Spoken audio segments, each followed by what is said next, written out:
Olá, meus queridos, tudo bem com vocês? Bom, hoje nós vamos falar sobre a Confissão de Fé da Guanabara. Nós vamos falar a respeito da tragédia da Guanabara, onde alguns huguenotes, cristãos, calvinistas franceses que vieram ao Brasil foram martirizados por sustentarem a sua fé em Cristo e não negarem diante dos homens. Nesse nosso processo, nós vamos tratar disso em 4 momentos diferentes. Primeiro, nós vamos ver o contexto em que se dá a chegada desses huguenotes no Brasil. Em seguida, nós vamos ver o princípio das divergências entre estes ministros franceses, entre esses cristãos huguenotes e aquele que era o responsável pela colônia francesa no Brasil, Vilagagnon. Depois nós vamos ver o contexto em que foi escrita, redigida a Confissão de Fé da Guanabara. E por fim, vamos falar a respeito do martírio de 3 destes homens. Então, hoje, começando o nosso assunto, nós vamos tratar desta que é a primeira confissão de fé reformada que o mundo conheceu. Sim, meus irmãos, e pasmem, ela foi escrita em terras brasileiras, em meados do século XVI, e foi subscrita com o sangue de alguns dos seus autores. Sim, huguenotes, calvinistas franceses, que foram enviados ao Brasil pelo próprio reformador João Calvino, com o propósito de estabelecer a Igreja de Cristo na nossa nação. O contexto desse notável documento se dá ali por ocasião da França Antártica, que era uma colônia francesa criada na Baía de Guanabara em novembro de 1555 e que foi liderada pelo ambicioso militar, o almirante Vilagagnon, ou Nicolas Durand Vilagagnon. E conforme registra Jean Crispin no seu livro A História dos Mártires, no capítulo intitulado A Tragédia da Guanabara, este almirante, ele ambicionava estabelecer uma monarquia no Novo Mundo, em terras brasileiras. Então, depois de conseguir apoio financeiro na França, dizendo aos homens mais influentes naquele país que o seu projeto em vir ao Brasil visava, sobretudo, encontrar um lugar de repouso para os peregrinos franceses, para os cristãos franceses que eram perseguidos na França por causa do Evangelho e que no que concerne à religião, o seu desejo era estabelecer no Brasil uma igreja que fosse idêntica àquela reformada que existia em Genebra. Então, com essas palavras bonitas, Vilagagnon rapidamente conquistou o coração de alguns desses homens e que o favoreceram diante do rei. E não muito tempo depois, Vilagagnon ele parte então para o Brasil com 2 grandes navios, com homens e recursos em direção às terras canarinhas. Então, quando ele chega em nosso país, ele se estabelece na Baía da Guanabara e em breve tempo ele edifica ali a fortaleza de Coline. E pouco depois da sua chegada, Crispim ele nos diz que houve então uma conspiração que fracassou ao tentar tirar a vida de Vilagagnon. Após esse evento, o que acontece? O nosso almirante parece que se lembra das suas promessas. E então ele parece que se converte à verdade. Ele se mostra muito apegado às escrituras e experimenta então um forte desejo de estabelecer no Brasil uma igreja protestante. Mas não foi por isso que ele veio? Mas enfim, além disso, ele também experimentava o desejo de estar envolvido ou cercado por pessoas mais dignas. Será que não era porque ele estava com medo de morrer? O fato é que ele também queria que houvesse um ministro do Evangelho para que pudesse doutrinar a sua família e catequizar a pobre gente do país, ignorante das coisas de Deus e das leis da civilidade e da honestidade. Bom, de acordo com Crispim, Vilagagnon ele se apressa a enviar mensageiros aos ministros da cidade de Genebra, pedindo o quê? Que fosse enviado a eles colonos evangélicos. Então, ele escreve fazendo com que aqueles ministros percebessem a imperiosa necessidade que ele tinha de evangelistas. E acrescenta dizendo que o motivo pelo qual ele viera para o Brasil, aliás, o único motivo, era fazer ouvir as leis e as ordenações do Senhor.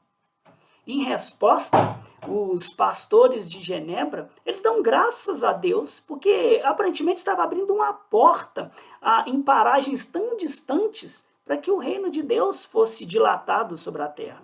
E então, diligentemente, eles preparam uma companhia, um grupo de 14 pessoas, que eles enviam ao Brasil para socorrer Villagagnon, segundo a sua solicitação.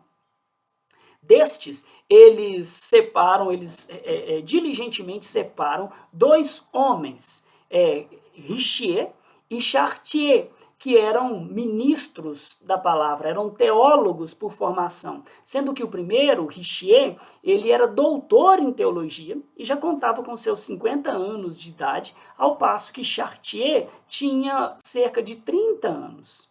Além destes dois, ainda haviam nesta companhia outros homens leigos, profissionais de diversas áreas, que foram enviados para ajudar a desenvolver aquela colônia francesa em terras brasileiras. Então, de acordo com o historiador, em 7 de março de 1557, desembarcou na Baía da Guanabara, no porto de Coligny, esse pequeno grupo de 14 huguenotes, calvinistas enviados por João Calvino, estes que foram os primeiros protestantes a pisarem em terras canarinhas. Já em terra, o que eles fazem? Eles apresentam a sua carta, as suas recomendações, as suas credenciais a Villagagnon. E essas credenciais estavam assinadas por ninguém menos, por ninguém mais do que João Calvino.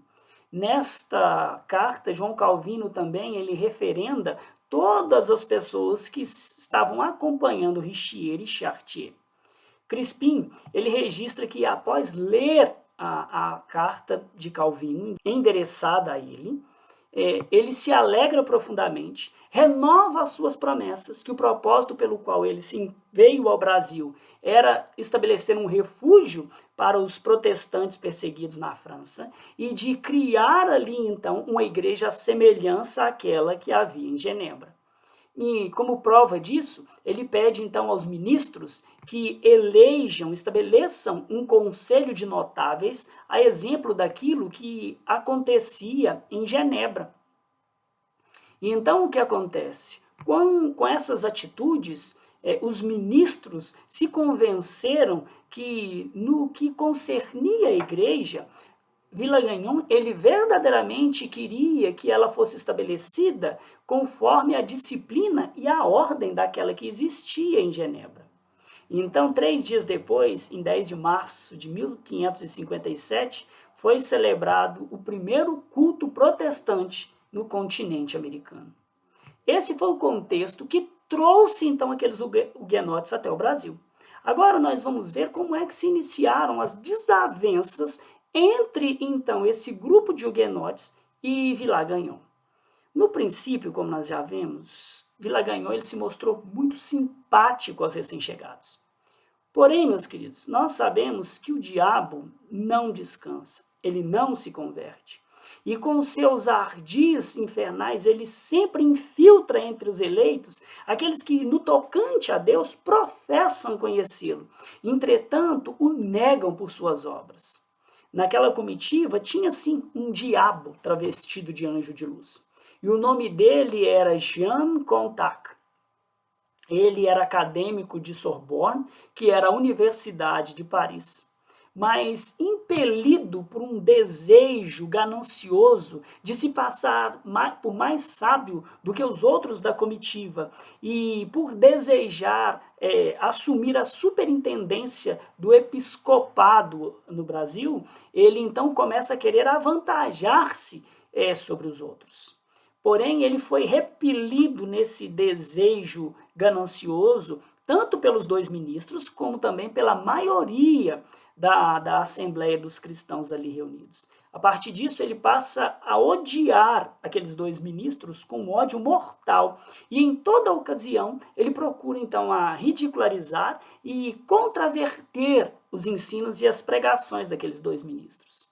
Então, o fato é que Contact, ele se fingia ser piedoso e ele era um homem muito eloquente e persuasivo. E logo, então, ele conquista os ouvidos de Vilagagnon, de quem ele esperava favorecimento em relação ao episcopado. Logo, sob então a influência de Contact, Vilagagnon, ele começou a divergir dos reformados em relação a várias doutrinas, como por exemplo, ele passou a exigir que os ministros, na celebração da ceia, além da água, eles também fizessem uso do sal, do óleo e da saliva, como fizeram alguns dos pais da igreja. Em especial, na celebração da ceia do Senhor, ele exigia que o vinho fosse diluído em água, que o pão fosse somente o asmo e, por ser santo, as suas sobras deveriam ser preservadas como relíquia sagrada. Mas os ministros, junto com a maioria da Assembleia, eles firmemente se opuseram a tais exigências. Primeiro, porque eles disseram que elas não eram bíblicas, elas não eram necessárias e nem mesmo poderiam ser admitidas. E segundo, porque segundo eles, esse não era o modelo que existia na igreja em Genebra. Mas aí levanta-se então aquela turma do deixa para lá e alguns dentre aqueles conselheiros conseguiram amainar os espíritos e então a primeira celebração da Santa Ceia no Brasil acontece. Meus irmãos, o problema é, como eu disse agora há pouco, o diabo não se converte e ele continua envenenando o coração dos homens. A ganância de Contact e nem a tirania de Vilagagnon diminuíram, pelo contrário, cresceram. O almirante, então, junto com o Contact, sobre o falso pretexto de consultar os mestres em Genebra, eles enviam Chartier de volta à França. Richier, ele fica então sozinho, sem a ajuda do seu companheiro, viu-se enfraquecido e pouco tempo depois ele foi proibido por Vilagagnon de continuar as suas pregações. Aqueles huguenotes que vieram com eles foram proibidos de evangelizar e até mesmo de se reunirem para prestar culto ao Senhor. Então, impedidos de cultuar a Deus e de realizar o trabalho que vieram fazer, eles desejam voltar para a França. Então a gente pensa, acabaram-se os problemas, certo? De modo nenhum. A Vilagagnon não tinha nenhum prazer na presença dos huguenotes aqui. Porém, com as suas palavras antes de sair da França e posteriormente com os mensageiros que mandaram a Genebra, ele conquistou muito prestígio, muita honra entre os homens. E se agora esses calvinistas voltam para a França e então falam das suas opressões, tiranias e dos seus erros doutrinários, ele poderia perder então prestígio, perder credibilidade e receava que os franceses pudessem assim prejudicar os planos que ele tinha para o Brasil. Então, primeiro vimos o contexto em que os huguenotes chegaram ao Brasil. Depois nós vimos, de uma forma resumida, as causas das primeiras desavenças entre os cristãos calvinistas e o almirante Vilagagnon. Agora nós vamos ver em que circunstâncias foi escrita a Confissão de Fé da Guanabara. Impedidos de continuar o trabalho e proibidos de voltar para a França, no princípio de 1558, chegou ali naquelas paragens um navio francês que não pertencia nem a Vilagagnon e nem a nenhum dos seus apoiadores. E o que acontece? O capitão daquela embarcação, ele se mostrou favorável a Richier. Então ele gentilmente se comprometeu a embarcar 16 pessoas, as quais ele levaria de volta para a França, é claro, mediante o pagamento da bagatela de 100 escudos. Mas aqueles homens estavam ali oprimidos, sem trabalho e sem recursos.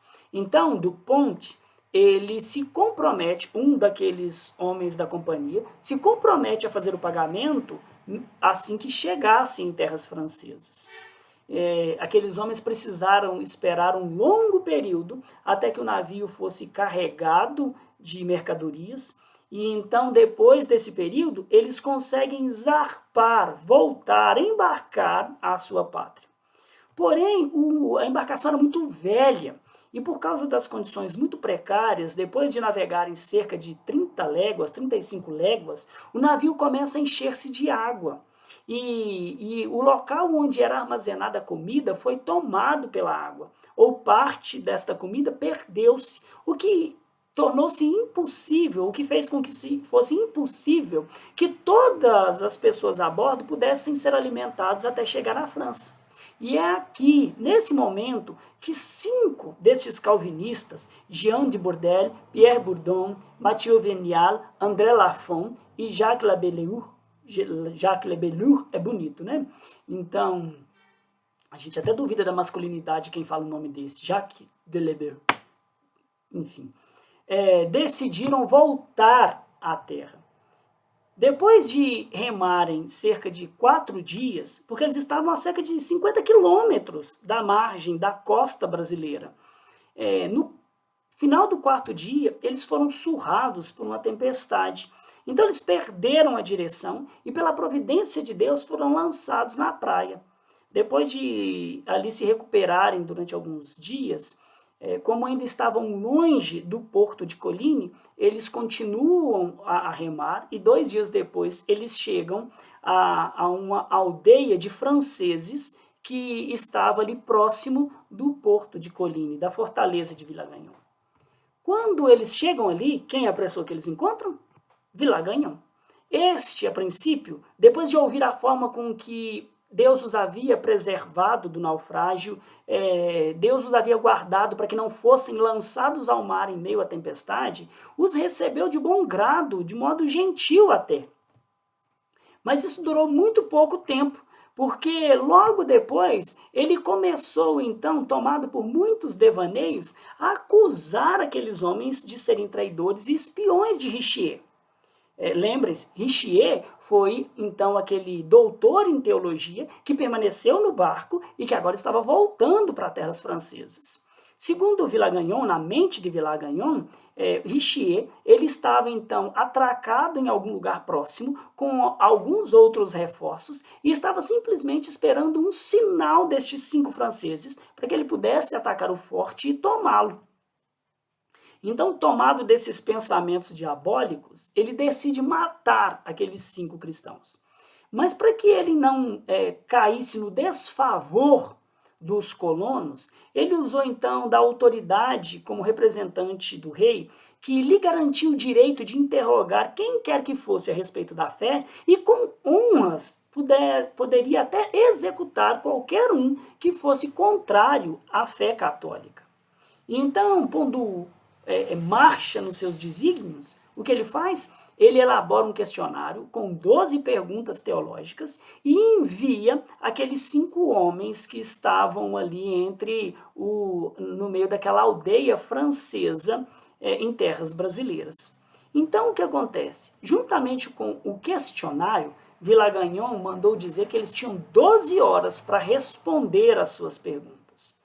Ao que tudo indica, é nesse momento que um destes homens, Jacques Lebeleur, ele foge e abandona os seus amigos.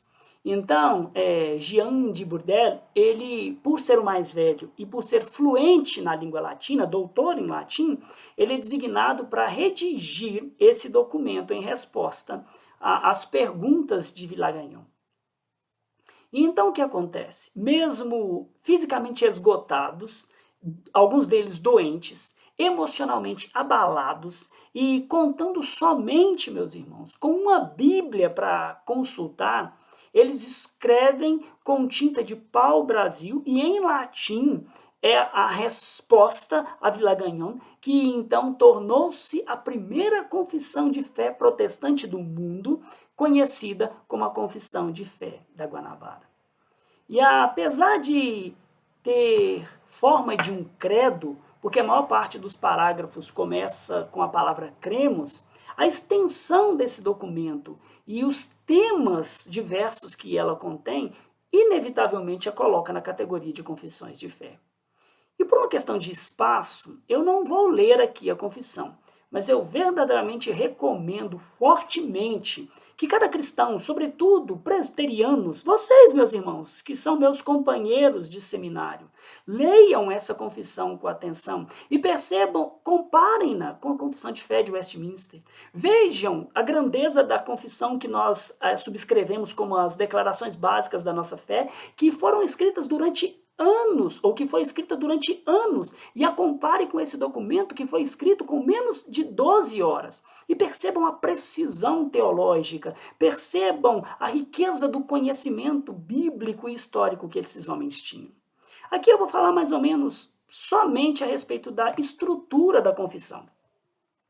A introdução, ela é uma aplicação em alusão a 1 Pedro, sobre a necessidade que nós temos de sempre estar preparados para dar razão da nossa fé. Ela contém 17 parágrafos de diferentes tamanhos cada um. E essa confissão, esse documento, trata de 6 questões principais. Os parágrafos 1 a 4 tratam da doutrina da Trindade, e em especial da pessoa de Cristo com as suas duas naturezas, a divina e a humana.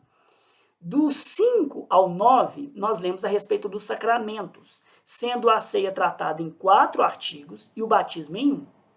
No capítulo 10, nós lemos a respeito do livre-arbítrio, ou a convicção daqueles homens sobre o arbítrio liberto. Dos parágrafos 11 ao 12, nós lemos a respeito da autoridade dos ministros para perdoar pecados e impor as mãos sobre os homens. Dos parágrafos 13 ao 15, lemos a respeito do divórcio, do casamento dos religiosos e uma reprovação aos votos de castidade feito pelos ministros católicos. E, finalmente, os capítulos 16 e 17 falam sobre a intercessão dos santos e a oração pelos mortos. O reverendo Erasmo Braga, que foi o tradutor dessa confissão do latim para a língua portuguesa, ele destaca o seguinte: a mentalidade de Burdel era, por certo, de um poder admirável para produzir, em circunstâncias de tanto sofrimento, respostas precisas e profundamente teológicas como as que aqui se veem. Revela o estudo que nesse tempo se fazia dos padres da igreja, o conhecimento invejável, preste atenção nisso, de doutrina que os leigos de então possuíam. Lembrando que desses homens, nenhum deles era pastor ou teólogos por formação. Erasmo continua dizendo que é uma confissão calvinista, responde particularmente às heresias de Roma e é a primeira confissão redigida na América, a primeira da Igreja do Brasil, e que foi selada com o sangue dos seus autores. Meus queridos, quando a gente olha para esse documento, nós vamos perceber que ele transparece o grande conhecimento bíblico, teológico e histórico em relação à igreja que os seus autores possuíam. Nós vamos notar que esse documento não é uma inovação teológica, porque aqueles 5 homens, eles se viam como legítimos herdeiros da tradição de Nicéia e do seu credo, bem como também herdeiros de vários dos pais da igreja, os quais eles mencionam neste documento.